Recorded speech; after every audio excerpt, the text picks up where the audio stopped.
nós falamos hoje de eleição. Eu disse, esses números aí são colhidos pré-efeitos guerra. Agora, independentemente da guerra, a inflação, a coisa já não ia bem. A tendência é ficar mais difícil. Vai. Inflação oficial do país teve o pior mês de fevereiro desde 2015, segundo o IBGE. A taxa acelerou para 1,01% no período. Em janeiro, o IPCA tinha ficado em 0,54% no mês anterior. Em 12 meses, a inflação acumula uma alta de 10,54%. E atenção para isso aqui, ó. Todos os grupos de produtos e serviços pesquisados tiveram aumento em fevereiro, com destaque para os setores de educação e de alimentos e bebidas. Essa alta da gasolina, do diesel e do gás de cozinha ainda não entrou nessa conta da inflação. Vai entrar só no mês que vem, ou seja, a inflação, Reinaldo, vai subir ainda mais aqui no Brasil. E vai ser uma porrada. A inflação vai subir e, portanto, os juros também vão subir. Bom, essa expectativa ontem nós já falamos aqui. Agora já se espera que o ano termine em 14%, que a próxima decisão do Copom seja de pelo menos a elevação de 1 ponto. Né? Teremos efeito guerra no Brasil bastante forte e importante. Gasolinas, postos, etc. Vamos lá. Vamos lá. Reajuste de quase 19% na gasolina, 25% no diesel, 16% no gás de cozinha. Entrou em vigor hoje nas refinarias, mas teve muito posto, Reinaldo, cobrando a diferença desde ontem. Os consumidores reclamaram, teve briga, discussão e muita fila em postos pelo Brasil todo. Teve gente que resolveu atravessar a fronteira para comprar gasolina a R$ 4,50 na Argentina. Aqui em São Paulo, por exemplo, o litro já está em média R$ 7,00 e eu não abasteci o meu ainda. Em outros estados já chegou a 8. Gasolina mais cara do Brasil hoje, Reinaldo, cobrada no Acre. No município de Jordão, mais ou menos 500 quilômetros da capital Rio Branco, o preço está em 11,56. Não muito longe dali, Marechal Taumaturgo, também Acre. Litro da gasolina, 10,55. Protestos de caminhoneiros. Teve protesto também dos caminhoneiros, Reinaldo. Transportadores de carros e de combustíveis decidiram parar os veículos nas bases e não vão fazer novas viagens a partir de hoje. Dizem que o aumento do diesel inviabilizou o frete e que até que as condições financeiras sejam restabelecidas, a frota ficará parada. Segundo a Confederação Nacional de Transportadores Autônomos, não haverá bloqueio de estradas. Os caminhões vão terminar as entregas atuais e depois não vão mais sair das garagens. Ainda não dá para saber o tamanho, a extensão dessa greve, até porque muitos dos caminhoneiros são bolsonaristas declarados. Mesmo assim, a insatisfação é grande. Aliás, o Bolsonaro é o criador, né, praticamente, desse movimento, daquele movimento que fez a greve no governo Temer.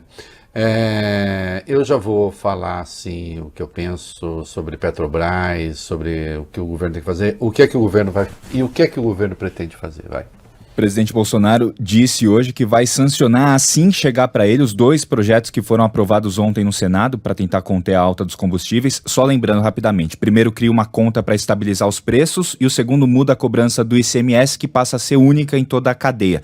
Textos ainda serão analisados pela Câmara antes de chegar para o Bolsonaro. Cálculos do governo indicam que as propostas devem levar a uma redução de 60 centavos no preço da gasolina, do diesel. O problema é que isso é menos do que o aumento de ontem. Tem posto que subiu o valor do litro em R$1 já. Diante disso, alguns ministros continuam defendendo dar um subsídio aos combustíveis, principalmente ao diesel. Paulo Guedes da Economia é contra, diz que a medida só seria estudada se a guerra entre Rússia e Ucrânia se prolongar. Então pode começar a estudar, né? Então pode começar a estudar.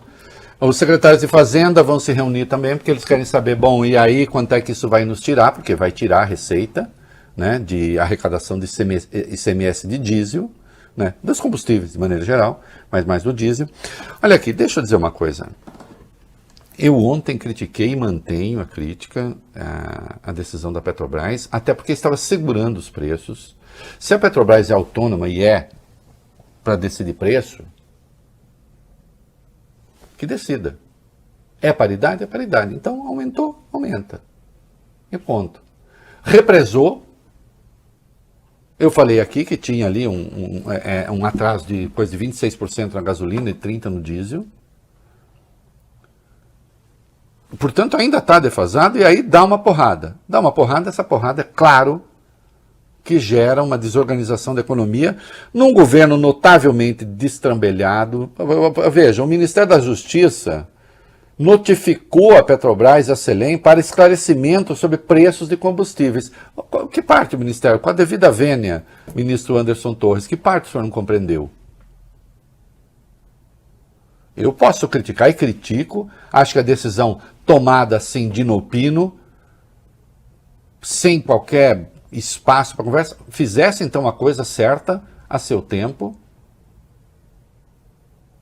né? Não fez. Agora, e agora notifica só para dizer, o Bolsonaro não tem nada com isso, a velha história não tem nada com isso.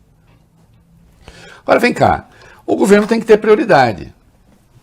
O Vinícius Torres Freire, na Folha, apontou uma coisa certa. A carne é commodity, o brasileiro pagou preço de carne, acabou, e quem não pôde não comeu carne. Foi ou não foi? Mesma coisa em relação aos outros produtos agrícolas, que são commodities. Ah, subiu, subiu. Teve algum jeito? Não teve. O povo se virou, o povo pobre se virou. Especialmente. Então, acho assim, este governo já deveria ter tido, e espero que o próximo tenha. Bob Furuya, o Capozzi, presta atenção.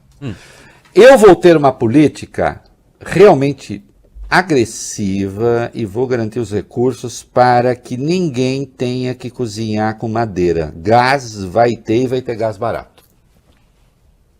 Que é fundamental ter gás barato. Porque isso é para pobre. De verdade.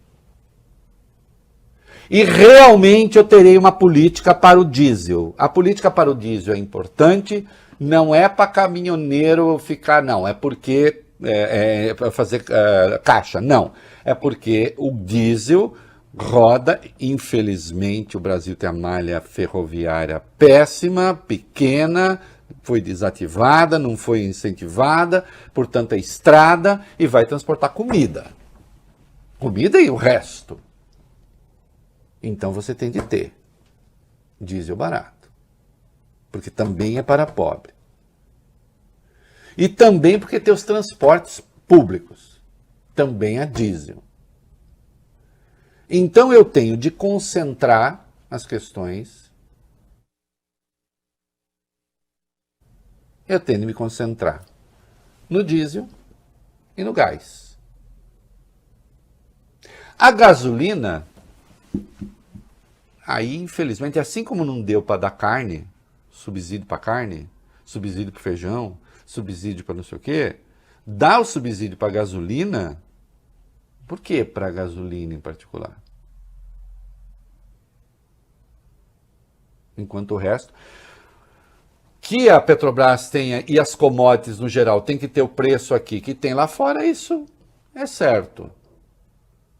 Né?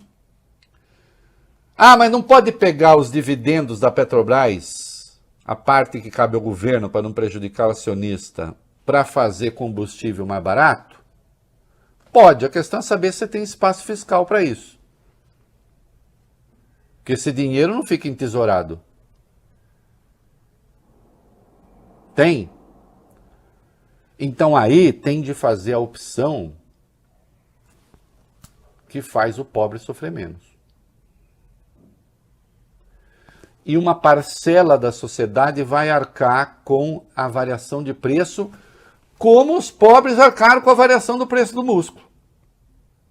Ou não arcaram?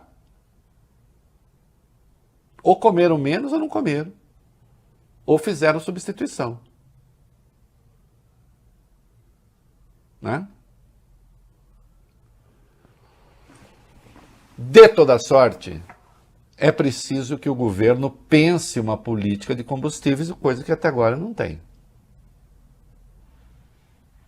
E se negou a ter.